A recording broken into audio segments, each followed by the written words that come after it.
She can stare at Jeff now without flinching or crying. His eyelids are still the shiny, dark, purple, puffy slits. No lashes visible. But perhaps they are a little less swollen, less glossily tender than yesterday. Margaret looks up for a nurse to ask, but the only two she can see are at the desk, bent together over the back of a computer, holding electrical cords in their hands. There is the mechanical sound of Jeff's breathing, the sound of the oxygen hissing gently around them. She takes off her jacket and fits it carefully over the back of the visitor's chair, taking her time. Then she sits down, crossing her legs. She thinks now she should not have said that about Mandy coming home. In ordinary times it would mean something very special. Someone's wedding, a rare Christmas. She doesn't say anything about Stephen. There is nothing to say.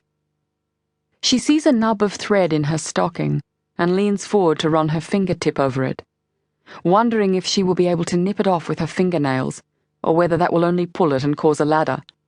She decides not to risk it. She remembers the varicose veins scalloping her thigh and uncrosses her legs. She sits back in the chair and watches Jeff breathing, being forced to breathe by the ventilator. The machines around the ward bip and sing their lopsided notes. There is so much time in here. One of the nurses has left the computer and stands holding a telephone receiver to her ear, still watching the other girl fiddling with the cords. "Well, how long will that take?" the first one says into the phone, rolling her eyes at the other nurse. The new ward, this intensive care unit, has been opened only a week. Some of the machines are still covered in plastic wrapping, or have delivery stickers on them. The first day Margaret went to the bathroom, the toilet was covered in fine cement dust, and there were plastic covers over the drains of the sinks. She is grateful that Jeff was not quite the first patient in the intensive care unit. The young man a few beds away appeared in a picture in the local newspaper, thin and groggy. He has had his leg amputated from diabetes. Margaret heard the doctor telling him the same thing she herself has been told, how lucky they are, that this unit has been opened, that the specialists are happy to come now, that the patients have not had to travel all the way to Sydney in an air ambulance. She stands up and lifts the crumpled sheet, holding it above Jeff's chest, covered in its wires and white medical sticking tape. She lets the sheet billow down softly, and then spreads it lightly across his shoulders, stepping around to the other side of the bed to straighten it.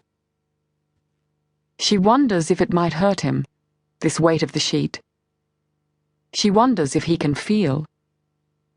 If he were conscious, would he feel the pain still?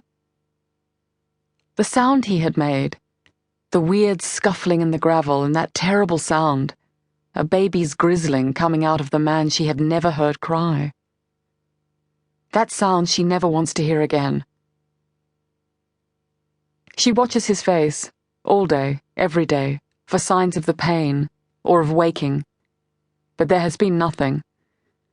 The nurses and the doctors say that the stillness is good, that he needs to be kept still, even though they take him off each day for some new test, some scan. The wardsman comes and wheels the bed away for a time, then wheels it back. She doesn't go with them.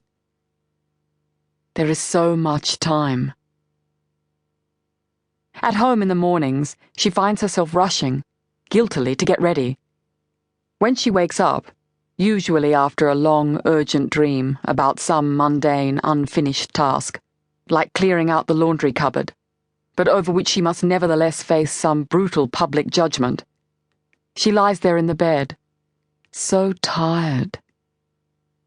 Then she turns over and sees the clock, and it is already 7.